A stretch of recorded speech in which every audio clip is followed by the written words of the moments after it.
Stone Cold Prose, building better words. Contrary to popular opinion, the entertainment industry is not going downhill. It's not falling off a cliff and burning on the way down. It's already hit the bottom of the canyon and has exploded. Is this as bad as it sounds? Or have we reached a cultural turning point, a sort of pop culture Gettysburg, where the tide will now turn in the direction of good stories? Hi guys, welcome back to Stone Cold Prose, where we build better words, better thoughts, and better men. I'm Miles Watson, novelist and author of numerous award-winning series, including Cage Life, Sinner's Cross, and The Chronicles of Magnus. I worked in Hollywood for 12 years, law enforcement for another 10, and now I break it all down and build it back better.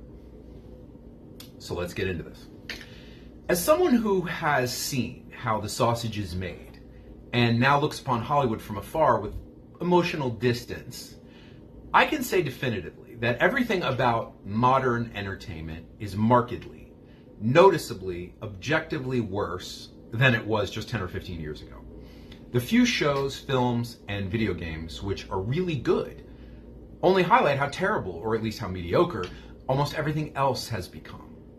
Art has been replaced by mere content, and a lot of the content by mere propaganda.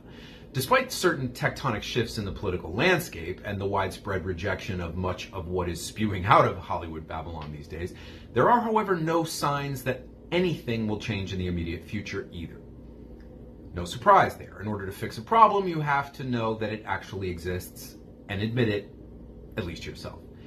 The industry is not ready to do this, and so it continues to fall and it continues to crash and burn.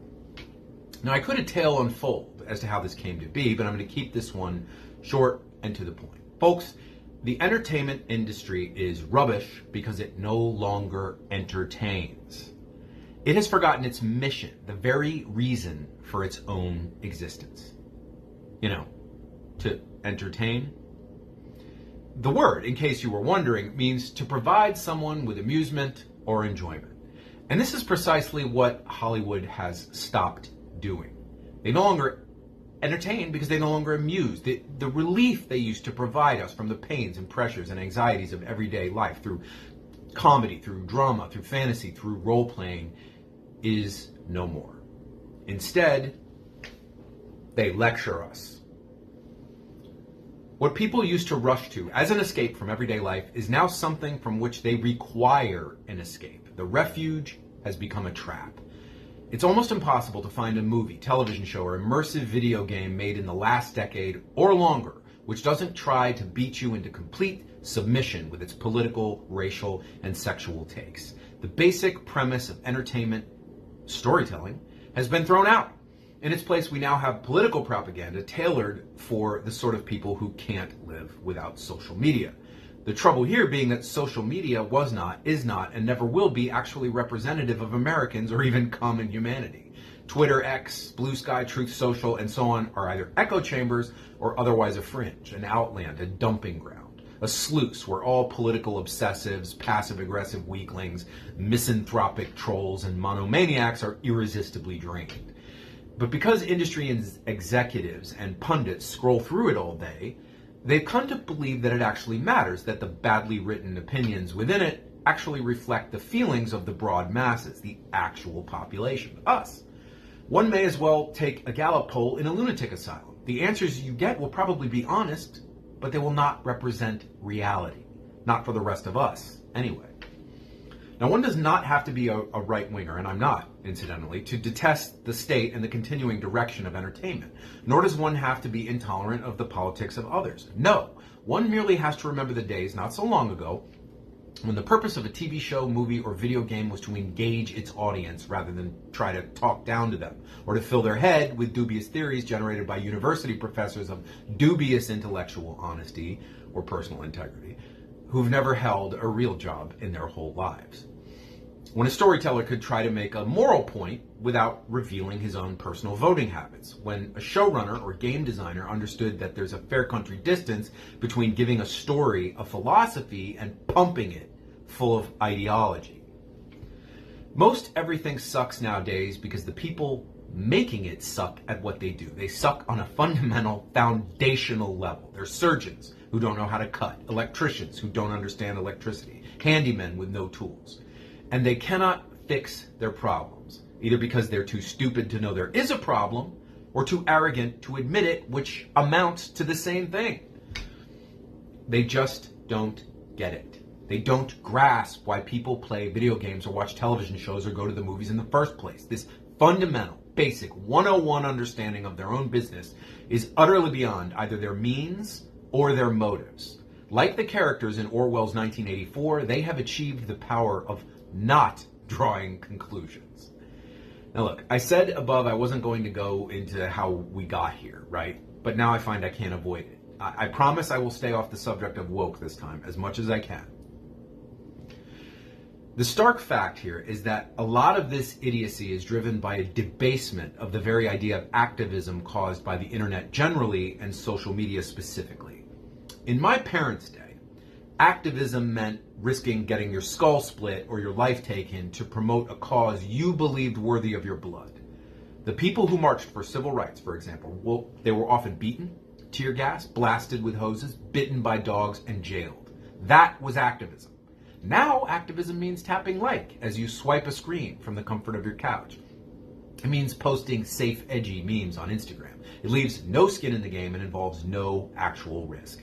The idea of taking physical action for a cause, i.e. spending money or going somewhere physically, and taking virtual action through a like or a downvote on a video or a post or a thread has been conflated. The generations raised on the idea that social media is real, that it matters, that it's vital and necessary, can no longer distinguish between reality and virtual reality. What I mean by this is that getting 40,000 likes on Twitter for your defense of Concord or the Acolyte doesn't mean those 40,000 people will actually watch the show or buy the game in question.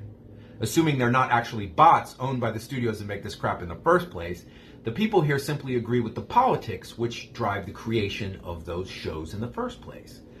But their likes, their snarky tweets, and clever TikTok posts do not actually translate to ratings, sales, or dollars. Because many of the people who yell the loudest in the entertainment spaces don't even watch movies or play video games. To do so, that would imply that they possess a sense of or a need for the emotion of joy. Commissars don't feel joy. They are not driven by the same basic emotions as ordinary human beings. Their motives are purely political, which is to say purely power-oriented. They have committed to a way of thinking which permits no other gods before it, and they cannot abide the idea that anyone, anywhere, has a safe space of their own to think and do and feel as they like, free from political interference. This is the reason that they have invaded, virus-like, places where they are not, never were, and never will be welcome, and why repeated defeats in the form of rejection of their product has not discouraged them. As I stated in my video, Reagan was wrong about communism, these people feel they cannot afford to lose. But to return to my main point, the act of clicking a screen and the act of going out to see a movie or spending money to watch a show or buy a video game are not at all the same. They're not even connected. One exists in the real world and one does not.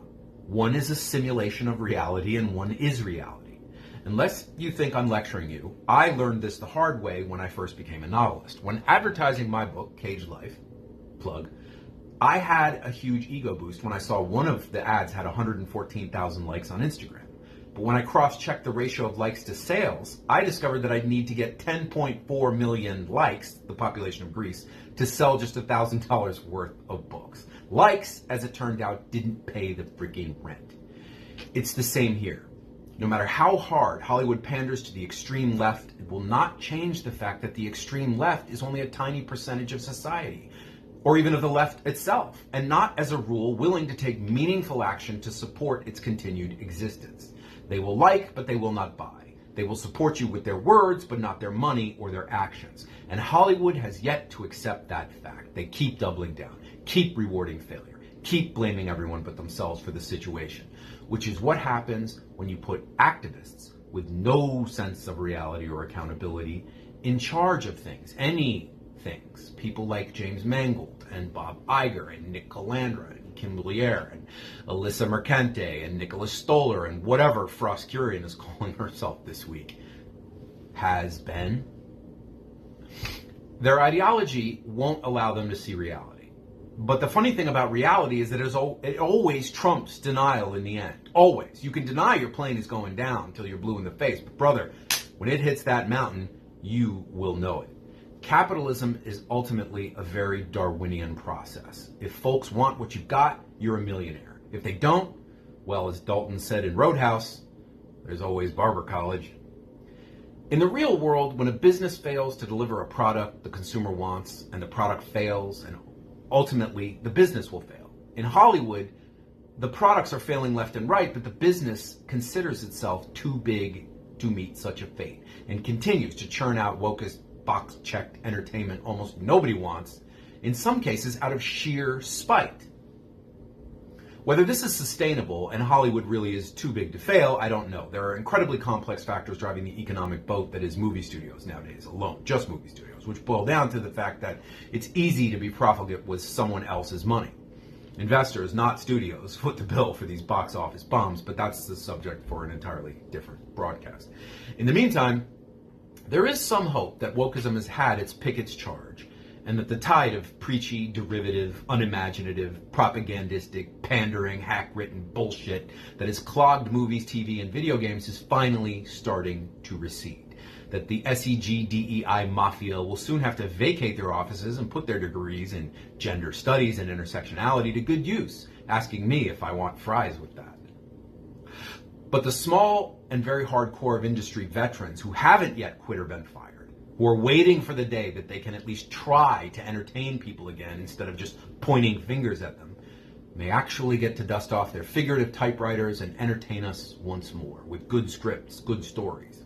But although there are some promising signs from the front, this war, the war for popular culture, which is just a battle in the much larger war on art itself, may not go in our favor. Happy endings are not in fashion nowadays. And it's possible that if quality storytelling ceases to exist entirely and audiences have absolutely no alternative but to watch shows like The Rings of Power or Velma, they might actually end up doing so out of sheer boredom and ultimately coming to lose their own power to distinguish between shit and shinola. But so long as media exists from the before time, before political correctness, before wokeism, before box checking, before pandering to extremists became the norm, audiences will also have something to compare modern TV shows, movies, and video games to. And that does not bode well for the people in studio offices and writers' rooms today. Thank God. Folks, if you enjoyed today's video, please remember to like, subscribe, comment, hit the notification bell, and remember to check out my books on Amazon. Link is in the description. I drop scripted content every Friday at 3 p.m., shorts every day, and unscripted rambles whenever rage moves me to do so. See you next time, and until then, stay cold.